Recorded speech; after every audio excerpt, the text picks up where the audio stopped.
Mheshimiwa Naibu Spika, nakushukuru sana, naunga mkono hoja. Asante sana Mheshimiwa Jafari Mwambura Chege. Mheshimiwa Joseph Kasheku Msukuma atafuatana na Mheshimiwa Esther Matiko. Mheshimiwa Kunti Yusuf Majala ajiandae. Nakushukuru sana Mheshimiwa Naibu Spika kwa kunipa nafasi na mimi niweze kuchangia. Kwanza nikupongeze sana Mheshimiwa Waziri. Umeonyesha ukomavu na hii inajenga heshima kwa viongozi wetu wakuu kwamba vijana mnapopewa nafasi mnao uwezo wa kukabiliana na majanga yoyote bila kutikisika, na imani angekuwa mzee kwenye hii nafasi kwa sasa angekuwa anaishi na vidonge kwenye mfuko kwa sababu ya maneno yanayozungumzwa. Mheshimiwa Mwenyekiti, Mheshimiwa Naibu Spika, mimi nafanya biashara ya mafuta. Nimesikiliza ajenda na hoja nyingi za wabunge toka tumeanza bunge letu kuhusu toka jana. Ni kweli inaonekana kama tunamsukumia serikali kwamba punguza, toa kodi. Mimi ni mbunge wa awamu ya 3 humu ndani. Kazi ya kupitisha bajeti sio kazi ya rais wala sio kazi ya serikali, ni kazi yetu sisi wenyewe humu ndani. Huwa tunabishana, tunavurugana, tunafikia mwafaka, tunapitisha bajeti. Sasa katikati ya bajeti kama limetokea janga la kidunia, sidhani kama ni sahihi kumsukumia mtu mwingine arekebishe swala hili. Swala hili ni la kwetu. Mbunge yoyote anayeona kuna upenyo wa kutafuta pesa, yani wa kupunguza pesa kwenye mafuta, kodi kwenye mafuta, asimame tu atuambie ni wapi. Halafu tuulizane. Mimi kwangu siwaogopi wananchi walionichagua kwa sababu wananijua na waliniamini niwe msemaji wao. Na hii kazi hatutakiwi kusema iwe ya waziri au iwe ya serikali. Sisi wabunge ndio wawakilishi wa wananchi, tunajua kwa nini mafuta yamepanda bei. Tutoke sisi wenyewe kwenye majimbo yetu tukaelimisha watu wetu. Mimi binafsi Msukuma sikubaliani kabisa kupunguza bei ya mafuta. Hili ni janga la kidunia na huu ndio ukomavu wa nchi yetu. Lazima tukabiliane nayo kwa njia yoyote ile. Mimi kwangu ndo barabara imeanza kuwekwa lami toka imeumbwa dunia. Tupunguze bei, tukatoa hela ya mafuta, tuache kutengenezwa lami? Hapana, nitafanya mikutano hata leo na mkutano kule jimboni. Nitawaambia wananchi wangu jinsi gani mafuta yamepanda na tukubaliane, tujifunge mkanda. Na nchi yetu imeonyesha mifano mingi. Tulipata corona humu ndani Tanzania.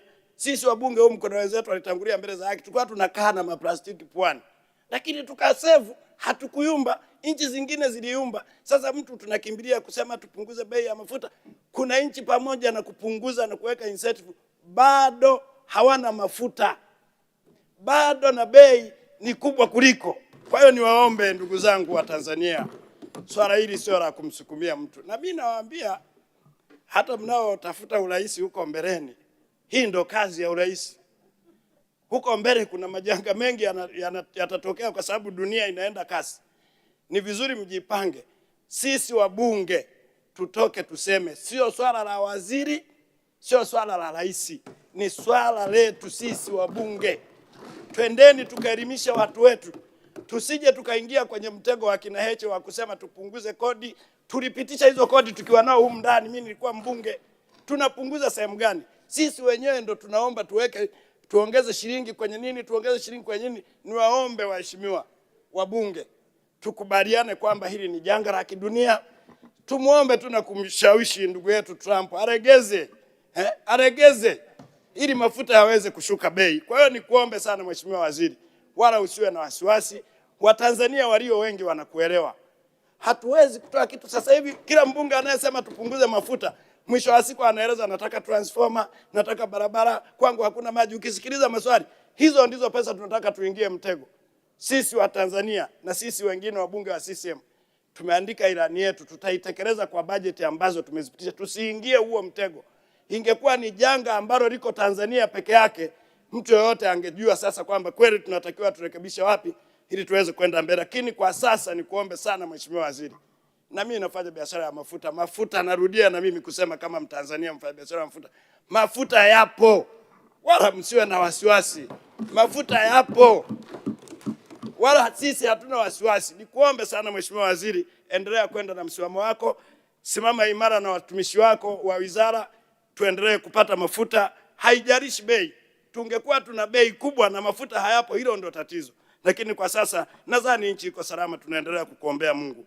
Jambo la pili, mheshimiwa, nitazungumza kuhusu umeme. Ndugu zetu wa TANESCO na REA mmefanya kazi kubwa sana. Kila mbunge atakayesimama hapa, zamani nakumbuka tukianza wabunge sisi hapa, hii budget ya nishati, waheshimiwa wabunge, ilikuwa ni shughuli. Namkumbuka ndugu yangu Januari, nilimpiga swali hapa, akaniambia mimi simpendi, nikamwambia acha kukimbilia kwa Samia, tuambie umeme. Lakini leo ukisikiliza toka tumeanza, kila mtu anasifu TANESCO na REA. Mmefanya kazi kubwa sana.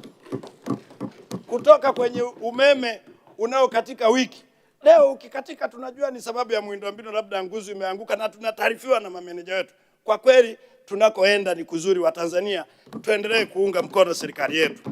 Mheshimiwa Waziri, ninataka kutoa ushauri kwenye engo hii kwamba kweli tumepeleka umeme vijijini, tumesambaza, na umeme ni fursa. Kila utakapofika umeme kuna vitu vinaanzishwa. Natoa mfano, sisi kwetu vijijini tunaishi kwa kutegemea kilimo. Kila utakapofunguliwa umeme kwenye kijiji zinajengwa mashine zile, na sisi TANESCO na REA mliweka transformer za 100 zote zinazidiwa. Kwa hiyo inakuwa mpaka mtaa fulani Msage mwashe mashine kwingine. Kwa hiyo ni kuombe, pamoja na kazi nzuri iliyofanyika na TANESCO na REA, tutoke kwenye hizi transformer ndogo. Kwa sasa tufikirie kwenda kwenye transformer kubwa, kwa sababu watu wanataka kufanya vitu vya maendeleo. Ni kuombe sana Mheshimiwa Waziri, tulizingatie. Tutakuwa tuna umeme, lakini ni umeme wa kuwasha balbu peke yake ambao hauwasaidii wananchi. Tunahitaji kuwa na viwanda vidogo vidogo huko tunakotoka, lakini tatizo linakuja kuwa wakiwasha umeme tu labda mashine 5, transformer imezidiwa, inazima. Kwa hiyo ni kuombe sana Mheshimiwa, kwenye bajeti yako lizingatie hilo. Jambo lingine Mheshimiwa Mwenyekiti, Naibu Spika, kwa sisi tunaotoka vijijini, kila mbunge atakayesimama hapa atasema tu kuna center kama alivyosema mwenzangu, zimepewa mamlaka mji mdogo. Yaani kunakuwa na tofauti ya hizo bei. Unaambiwa hapa ni mjini, hapa ni hivi. Niombe, kama tulishaamua kusema vijijini ni 27,000, tuache kuwa na ndimi mbili. Jambo la pili, Watanzania hawataki kusikia kitu kinaitwa REA na TANESCO. Kuna huo msuguano kule vijijini. Wakwambia huu ni mradi wa TANESCO, huu ni mradi wa REA. Watanzania wajua mwenye umeme ni TANESCO peke yake. Sasa nadhani muweke mkakati wa pamoja ambao tusiwachanganye wananchi kujua huyu ni nani na huyu ni nani. Jambo la mwisho, Mheshimiwa Naibu Spika na Mheshimiwa Waziri, tuko kwenye kipindi kigumu sana. Tunaendelea kukuombea. Wewe ni kijana, ni moja ya mawaziri vijana humu ndani. Simama. Utapigwa mishale, utasemwa, lakini huu ndo ukomavu. Yajayo yanafurahisha. Tunatamani kuliona baraza la vijana watupu, kama mtaweza kupambana na majanga kama haya na mkaweza kujisimamia. Na kuomba sana